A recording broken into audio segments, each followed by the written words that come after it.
सादर जय जिनेंद्र के साथ एक खास बात। नमोकार दिवस से पहले नमोकार की धूम बसती है, कितना वरनाएं पहले पहुंच जाती हैं। बस ऐसा ही हुआ। 40 दिन से ईरान बनाम अमेरिका इजराइल युद्ध चल रहा था।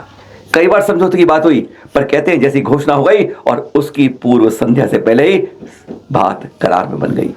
यह है नमोकार मंत्र का फल, ना जात पर, ना पात पर, ना धर्म पर। सुनिए जरा गृह मंत्री अमित शाह जी ने क्या कहा था इस पर। किसी काल, जाति, क्षेत्र, धर्म, इसका कोई भेदभाव नहीं है।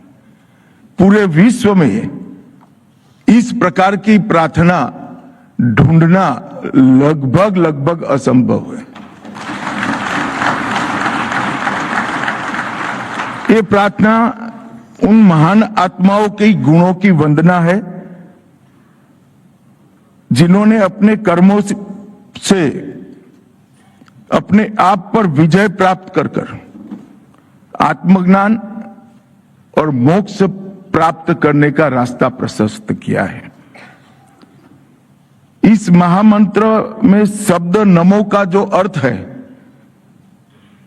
वो विशुद्ध रूप से समर्पण और अपने अंदर बैठे हुए अहंकार को पूर्णतया समाप्त करने की दिशा में साधक को ले जाता है। जब व्यक्ति नमन करता है तो वहीं से अहंकार की पिघलने की शुरुआत होती है। और यहां परमेष्ठियों को नमन किया है। स्पष्ट बात थी कि आज विश्व जो है अपने अपने को बेहतर दिखाने की कोशिश कर रहा है, दूसरे को कब्जा करने की कोशिश कर रहा है। और उस समय यह मंत्र नमोकार क्या कर सकता है। ओम अस्यः उषा, इतने मंत्रों के बारे में सुनिए अमित शाह जी से कुछ काम की बात। कि पूरा विश्व जब एक दूसरे को अपनी बात को सच मनवाने के लिए युद्ध पर उतारू है, उसी वक्त 9 अप्रैल के दिन यहां से शांति का नवकार मंत्र का जाप पूरे विश्व के कल्याण के लिए किया है, वो बहुत उपयुक्त है। वैसे आज का जो है ना बच्चा बौद्धिक वर्ग का जो आईए में पढ़ता हो, आईएएस कर रहा हो, प्रशासनिक कर रहा हो, वह बच्चा क्या सोचता है, अरे ये सब मंत्र क्या फायदा है, इनको रटना, पढ़ना, जपना कुछ फायदा नहीं है। लेकिन अमित शाह जी ने कहा कि जब मैं जाता हूं तो उनसे सिर्फ एक सवाल पूछता हूं और यह उनके अंदर उतर जाता है। क्या? कई युवाओं से जब इंटरेक्शन करता हूं, आईआईएम में जाता हूं, कॉलेजों यूनिवर्सिटियों में जाता हूं, तो आज का युवा बुद्धि प्रधान है, होना भी चाहिए। तो कई बार पूछता है कि मंत्र को रटने से क्या प्राप्त हो सकता है। मैं बड़े श्रद्धापूर्वक कहता हूं कि मंत्र जीवन को उद्वगति प्रदान देता है, हमारे चैतन्य को जागरूक करता है, शुभ संकल्पों को बल देता है। और जब अनेक लोग श्रद्धा पूर्वक एक ही मंत्र का रटन करते हैं, तब न केवल उसका व्यक्तिगत, समग्र देश और विश्व का भी कल्याण होता है। अब इस बात को बुद्धि से सोचने वाले युवा स्वीकार नहीं करते हैं। तब मैंने उसको एक छोटा सा उदाहरण दिया था कि आपके घर में किसी को डायबिटीज हुआ है क्या? तो क्या हुआ है? तो कोई दवाई लेते हैं क्या आपके बुजुर्ग? तो क्या लेते हैं। तो मैंने बोला वो दवाई से तेरी शरीर की रचना में क्या फर्क होगा वो बुजुर्ग की, आपको मालूम है क्या? कि नहीं मालूम है। फिर भी दवाई लेने से डायबिटीज में मदद मिलती है।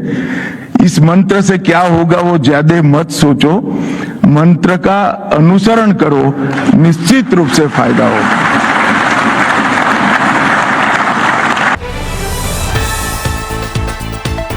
एक बहुत बड़ी खुशखबरी इंतजार के बाद आई है। गुरुवर आचार्य श्री विद्यासागर जी की फिर आज याद आई है।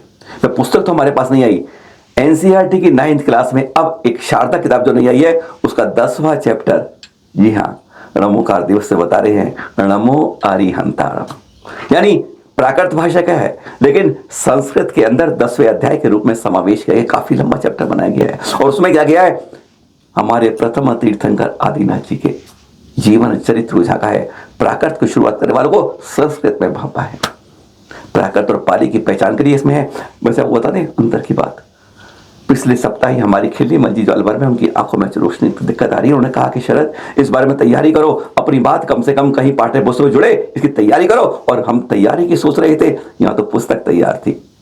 यह चैप्टर के बारे में बहुत खुशी की बात है कि नमोकार और जीवन और कम से कम एक पहचान तो बनी पाठ्य पुस्तकों के अंदर कि जैन धर्म की शुरुआत महावीर स्वामी ने नहीं की। पार्षणा जी को मानते बाकी मिथक कहते हैं, तो कम से कम अब ऋग्वेद और वेदों के मानते हुए कम से कम संस्कृत के पाठ्य पुस्तक में आया कि ऋषभ थे। क्या कहा इस बारे में, जब ये एनसीईआरटी की विद्या के रूप में ये ऑनलाइन प्रसाद होते कट सुना देते हैं। 10वां पाठ नमो अरिहंताणम।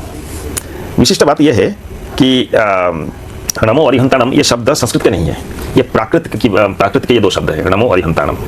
और हम एक्चुअली समझते हैं कि संस्कृत अपने आप में पूरे भारतीय संस्कृति परंपरा इतिहास को समेटना नहीं है। संस्कृत के साथ साथ और दो भाषाएं हैं जो हमारे उस प्राचीन भारत के समझ को हमारा विकसित कर सके। तो एक है पाली और एक है प्राकृत। तो हमने ये सोचा कि इस माध्यम से जैन दर्शन का जो एक बड़ा वाक्य है नमो अरिहंताणम, उसके माध्यम से एक जैन कथा जो उनके आदि तीर्थंकर हैं ऋषभदेव, तो उनकी जो जीवनी है उसको हम यहाँ पर बच्चों को लिखे दिए हैं ताकि बच्चे उनसे बहुत अच्छी एक आध्यात्मिक प्रेरणा भी ले और साथ ही साथ एक अच्छे मनुष्य होने का मार्ग उनको मिले।